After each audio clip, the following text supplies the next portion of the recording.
जाने समझे ज्ञान वास्तुशास्त्र का, पृथ्वी अग्नि जल वायु स्थान कहाँ आकाश का। ओम वास्तु पुरुषाय नमो नमः। खुद ही समझो खुद ही जानो, कहता है क्या घर आपका। नमस्कार, मैं हूं नेहा शर्मा और स्वागत करती हूं आप सभी का हमारे खास कार्यक्रम कहता है क्या घर आपका में। जब बच्चा पैदा होता है, जब वो घर पे होता है तो माँ उसकी पहली गुरु होती है, हम सभी जानते हैं। माँ से ही वो शिक्षा ग्रहण करता है, लेकिन मानसिक विकास के लिए उसे स्कूल जाना पड़ता है।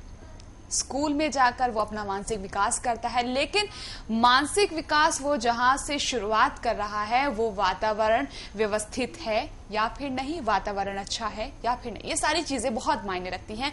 तभी वो व्यवस्थित तरीके से अपना मानसिक विकास कर पाएगा और उन ऊंचाइयों को छू पाएगा जिन ऊंचाइयों के सपने उसके माता पिता ने देखे हैं उसके लिए।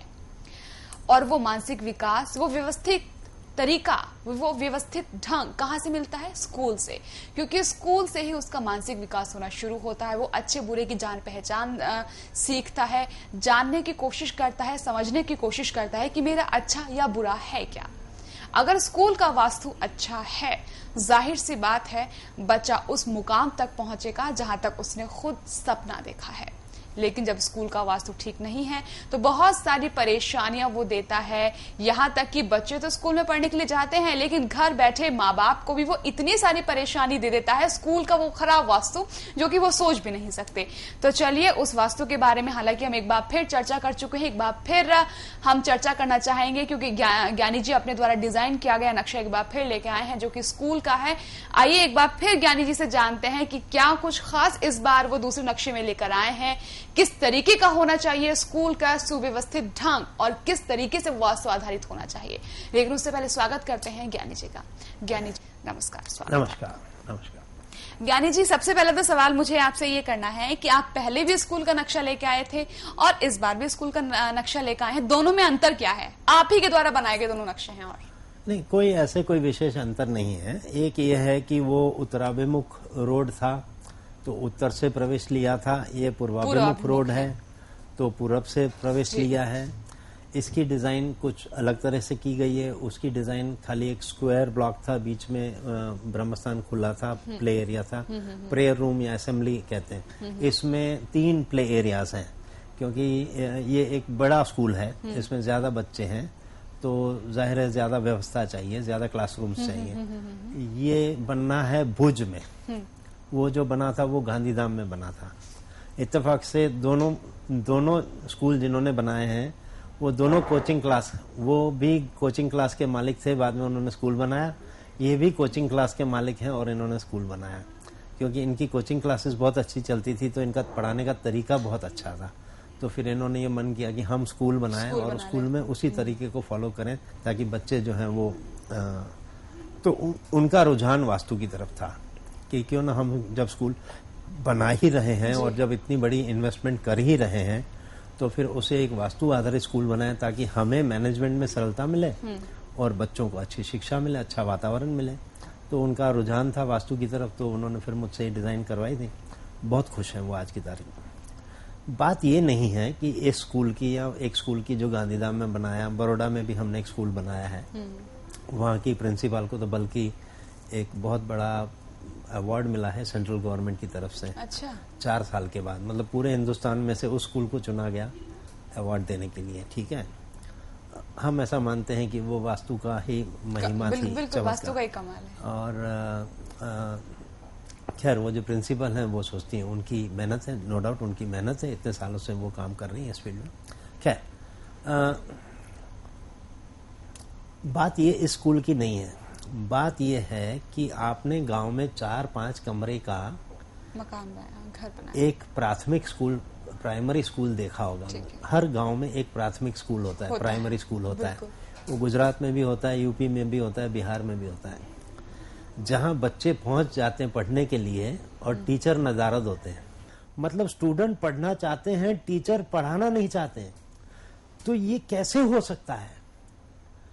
क्योंकि हमारी सरकार जो है वो करना तो अच्छा चाहती है।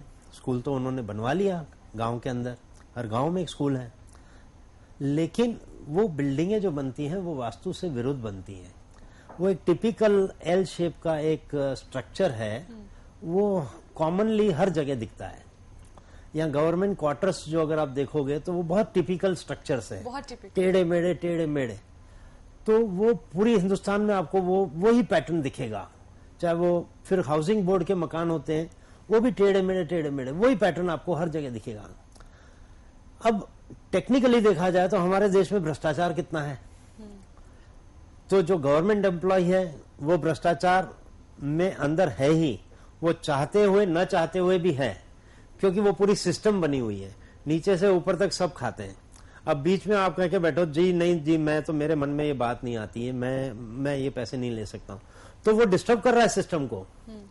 तो या तो उसको सस्पेंड करा देंगे या उसको किसी गांव में ऐसी जगह डलवा देंगे नौकरी के लिए कि वो तंग आ जाए, तो कहेगा यार मैं परेशान हो जाऊंगा अगर मैं नहीं लूंगा।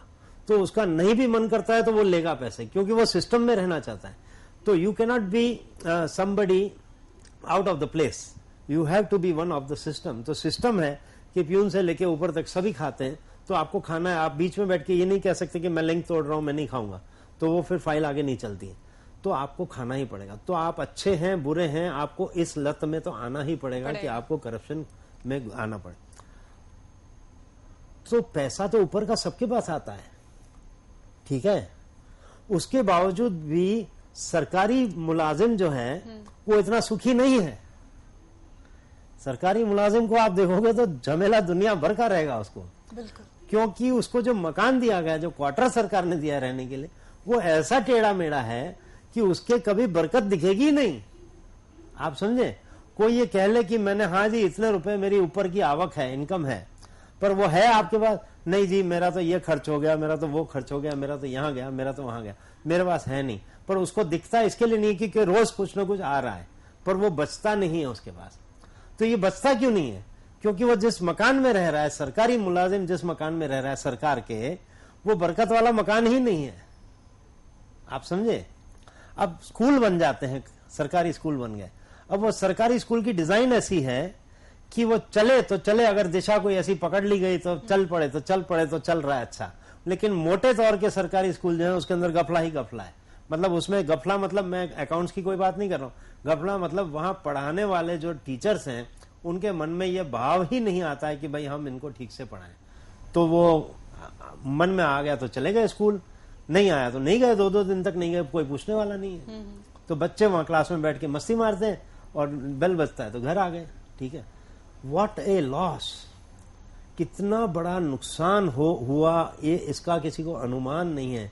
कि बच्चा स्कूल में पढ़ने गया, वो वहां 2 घंटे तक बैठा रहा, लेकिन पढ़ाने वाला ही नहीं था, इसलिए पढ़े बिना वापस आ गया। आपको अनुमान नहीं है कि ये कितनी बड़ी लॉस है, ये कितना बड़ा नुकसान है, इसका कोई अंदाज नहीं है किसी को। लेकिन चलता है, चल रहा है, कल्चर है हमारा, ऐसा ही कल्चर है, ऐसे ही चलता रहेगा, ठीक है। तो स्कूल जैसी चीजें अगर सरकारें भी कहें कि भाई वास्तु के हिसाब से बनवाओ, क्योंकि वहां हमारे देश का भविष्य गढ़ने वाला है, ठीक है। तो वो जहां भविष्य देश का गढ़ने वाला है, तो कम से कम वो इमारत तो वास्तु के हिसाब से बनवाओ। यानी जी बच्चों में एक नया फैशन सा चल गया, अगर आपने ध्यान दिया होगा तो। अगर किसी क्लास में 50 बच्चे हैं, हाँ। तो उसमें से 6 बच्चे स्कूल जाने के लिए ही घर से निकलते हैं, लेकिन बीच में मॉल जा रहे हैं, कहीं घूमने फिरने जा रहे हैं, मूवी देखने जा रहे हैं, शायद आप नहीं जानते इस चीज को लेकर। तो ये कहीं ना कहीं माँ बाप की बहुत बड़ी परेशानी का सबब है इन दिनों। कहाँ से ताल्लुक, आप कहाँ से जोड़ेंगे? मैं आपको बताऊं, चूंकि आप नोएडा में रहती हैं, दिल्ली में रहती हैं, बहुत बड़ा शहर है, अर्बन मेट्रो है, ये मेट्रो की समस्या है। मैं ऐसा नहीं कहता हूं कि गांव में ऐसा नहीं होता होगा या शहर में ऐसा, पर ये ज्यादा होता है मेट्रो में। मेट्रो की लाइफ अलग है सिटीज की लाइफ से। सिटीज में भी बच्चे बंक मारते हैं, कोई पिक्चर देखने चला गया, कोई मॉल में चला गया। मॉल में गया, मॉल में फोकट में तो नहीं जाएगा, उसके जेब में 200 रुपया होगा तो जाएगा, जाहिर सी बात है। ये 200 रुपया उसको किसने दिया? पेरेंट्स ने दिया है। तो ये क्या गलती किसकी है? पेरेंट की है। पेरेंट के घर के वास्तु में कुछ गड़बड़ है, आप समझे कि नहीं। उसने मोबाइल से खेलना शुरू किया, उसने टीवी पे पिक्चरें देखना शुरू किया, आपने रोका नहीं उसको। अब उसको ऐश और आराम वाला ही जीवन चाहिए, उसकी पढ़ाई में रुचि नहीं है। आप समझे? तो आपने फैमिली में रहते रहते उसको क्या शिक्षा दी है या किस तरह के संस्कार दिए हैं, वो फिर माँ बाप के ऊपर जाते हैं। लेकिन यानी जी एक बात है, कोई पेरेंट्स ये नहीं चाहेगा कि मेरे बच्चे बिगड़े या मैं गलत संस्कार दूं। हर पेरेंट्स चाहेगा कि बच्चे को अच्छे संस्कार दिए जाएं। बिल्कुल, लेकिन बच्चों के पास पेरेंट्स के पास समय है वो संस्कार देने के लिए। तो जब बच्चों के पेरेंट्स के पास समय नहीं होता बच्चों को देने के लिए, तो पेरेंट्स उसकी भरपाई कैसे करते हैं मालूम है? बच्चा जो डिमांड करता है वो पूरी करते हैं। वो कहते हैं जी मैं इसको समय नहीं दे पा रहा हूँ, मेरी वाइफ जॉब करती है, मैं बिजनेस करता हूँ, मैं 20 दिन महीने में बाहर रहता हूँ, I can not attend my children, at least I can give them what they want. तो वो मांग देने में फिर वो बच्चों की ये आदत हो जाती है कि जो हमने मांगना है वो हमने मिलना है। ठीक है, तो कहीं ना कहीं अर्बनाइजेशन का प्रॉब्लम है, क्योंकि लोगों के जीवन अब ऐसे हो गए हैं कि आप दोनों को काम करना पड़ता है। तो एक फैक्टर नहीं है, बहुत सारे फैक्टर हैं। पर अगर आपके बच्चा मॉल में जा रहा है स्कूल ड्रेस पहन करके, स्कूल यूनिफॉर्म पहन करके, तो पहले तो मॉल वालों को रोकना चाहिए कि भाई आप स्कूल यूनिफॉर्म पहन के आप नहीं आ सकते हैं। आप समझे? स्कूल में अगर आपका बच्चा नहीं है तो स्कूल से एक फोन आना चाहिए आपके घर कि आपका बच्चा आज क्यों नहीं आया, कि नहीं। जैसे हमारे बड़ौदा के अंदर कोचिंग क्लास में बेटा या बेटी जाते हैं तो वहाँ कोचिंग क्लास में प्रेजेंस मार्क की जाती है, और अगर कोई बच्चे की प्रेजेंस मार्क नहीं हुई तो तुरंत फोन जाता है पेरेंट्स के यहाँ कि आपका बेटा या आपकी बेटी क्लास में नहीं आई है, क्या आपको पता है? तो पेरेंट्स कहेंगे हाँ हमें पता है, वो घर पर ही है, आज उसकी तबीयत ठीक नहीं। मतलब ये नहीं कि बच्चा निकला है कोचिंग क्लास के जाने के लिए और पता चला कि अपनी गर्लफ्रेंड के साथ घूमने जा रहा है या मॉल में लटार मारने गया। वो कम्युनिकेशन, वो मैनेजमेंट की बात है। ठीक है, तो स्कूल वालों को पूछना चाहिए कि भाई आपका बच्चा आज क्यों नहीं आया, तो तुरंत पेरेंट्स को पता चल जाएगा। बिल्कुल, तुरंत आप उसकी लेफ्ट राइट ले सकते हैं कि भैया ये क्या हो रहा है, तुम स्कूल जाने के बहाने कहाँ घूम रहे हो, तो फिर डांट टपट का वाला। ठीक है, तो वो तो मैनेजमेंट है स्कूल की या कोचिंग क्लास की, जो ये कहेंगे कि बताएंगे आपको कि, क्योंकि आपने तो यही सोच लिया कि आपका बच्चा स्कूल गया। ठीक है, अब नहीं पहुंचा तो वहां से फोन आना चाहिए। मैनेजमेंट की बात है। ठीक है ना, इसमें वास्तु तो खैर होगा ही कहीं ना कहीं कि आपके घर का वास्तु ऐसा कैसा है कि आपके बच्चे को रुचि नहीं आ रही पढ़ाई। इसीलिए मैं कहता हूं ईशान में बच्चे को पढ़ाओ। ईशान में बच्चे को जरूर रुचि आती है, नहीं बैठता है तो गंगा जी की लोटी रखो, वो जरूर 4 घंटे बैठेगा, वो बच नहीं सकता उससे। आप समझे? और स्पेस चाहिए आजकल के बच्चों को, they need lot of space. अभी बच्चों को हैंडल करना बहुत डिफिकल्ट हो गया, उनको समझना बहुत डिफिकल्ट हो गया। तो आपको समझना पड़ेगा कि मेरे बच्चा क्या सोचता है। एक बात आप समझ लो, आपका बच्चा आपसे ज्यादा इंफॉर्मेशन रखता है आज की तारीख में। इस दुनिया की हर बात उसे पता है, आपको नहीं पता है, क्योंकि इंटरनेट की वजह से, टीवी की वजह से वो आपसे ज्यादा अक्लमंद और आपसे ज्यादा नॉलेजेबल है। तो आप, वो बच्चा है बैठ जाएगा, खड़ा हो जा, अब वो बात नहीं है। आप समझे? Because he has more information than any parent. कोई भी दुनिया का पेरेंट होगा, उससे ज्यादा इंफॉर्मेशन आज के बच्चे को है जो 10, 12, 15 साल का हो गया, और वो जानते हैं कि हमारे लिए क्या सही है क्या गलत है। वो बहुत होशियार बच्चे हैं। आप समझे? तो अगर उसको स्कूल में न जाकर के वो मॉल में जाता है तो आपको ढूंढना पड़ेगा वो स्कूल में क्यों नहीं जाता है, वहां क्या चीज ऐसी है जो उसको नहीं भाती है। तो आपको टीचर पेरेंट मीटिंग, उसके स्कूल क्लास के बच्चों से फोन पे, आपको पेरेंट्स को दोस्ती रखनी चाहिए बच्चों के फ्रेंड्स के साथ, ताकि वो बताएं आपको कि आंटी वो आपके सन के साथ है ना, ऐसा हुआ था, आज उसका है ना उसके साथ झगड़ा हो गया, तो बहुत वातावरण खराब हो गया था, बहुत बुरा वातावरण हो गया था। तो आपको ये पता चलना चाहिए, क्योंकि बच्चा आके आपको नहीं बताएगा। बिल्कुल सही बात। तो आपको अपने बच्चों के फ्रेंड्स के साथ फ्रेंडली बनना है, उनके फोन नंबर नोट करके रखने, कभी कभी ऐसे ही उनको घर पे बुलाना है या उनके घर जाना है, बातचीत करनी। ये सब एक एक्सरसाइज, एक्स्ट्रा एक्सरसाइज हो गई। सही कहा। क्योंकि बेटा आपको नहीं बताएगा मेरे साथ क्या हुआ, वो तो चुपचाप यूनिफॉर्म पहन के चला गया मॉल में। ठीक है, लेकिन किस चीज ने उसको रोका स्कूल जाने से, वो आपको पता लगाना पड़ेगा। सही कहा। बहुत डिफिकल्ट हो गया अभी, बहुत ज्यादा डिफिकल्ट हो गया। ऐसा इतना इजी नहीं है बच्चों को बड़ा करना, बहुत ज्यादा। हम तो कैसे बड़े हो गए, हमारे माँ बाप को पता ही नहीं, हमें भी नहीं मालूम कैसे। अभी तो बहुत परेशानी वाला काम है ये। ठीक है, तो अगर अच्छा स्कूल है तो अच्छी बात है, आपको स्कूल में आनंद आएगा, स्कूल में मजा आएगा। कुछ स्कूल्स बोलते हैं, लोग बोलते हैं कि हमें हमारा स्कूल बुलाया नहीं भूलता, क्योंकि उस स्कूल का एनवायरनमेंट ऐसा था, उस स्कूल के टीचर्स ऐसे थे, उस स्कूल की पढ़ाई के साथ साथ खेल कूद बहुत था, तो बहुत आनंद आता था। ठीक है, तो वो 60-70 साल के हो जाते हैं तब भी अपने स्कूल की बातें करते हैं। क्यों करते हैं? क्योंकि उनका हर तजुर्बा जो स्कूल में रहा वो आनंद वाला रहा। बिल्कुल। अब ऐसा नहीं है। ठीक है, तो आनंद वाला तजुर्बा स्कूल में हो, ऐसा वातावरण क्रिएट किया जाए। तो वातावरण का मतलब है वास्तु, एनवायरनमेंट मतलब वास्तु, कि आप स्कूल में ऐसी कैसी ऊर्जा उत्पन्न करोगे कि बच्चा स्कूल में जाने को वैकेशन आ जाए और वो सिर पकड़े, मम्मी वैकेशन, मैं स्कूल नहीं जाऊंगा अभी, अरे मैं स्कूल नहीं जाऊंगा, कब स्कूल शुरू होगी मेरी, ये होना चाहिए। बिल्कुल सही। और पहले दिन वो एक्साइट होकर स्कूल जाएगी, चलो दोबारा से मेरा स्कूल जाना। वो माहौल नहीं बन पाता है। क्यों नहीं बन पाता है? क्योंकि कहीं कहीं बहुत सारे पहलू ऐसे हैं जो अनदेखे हो गए।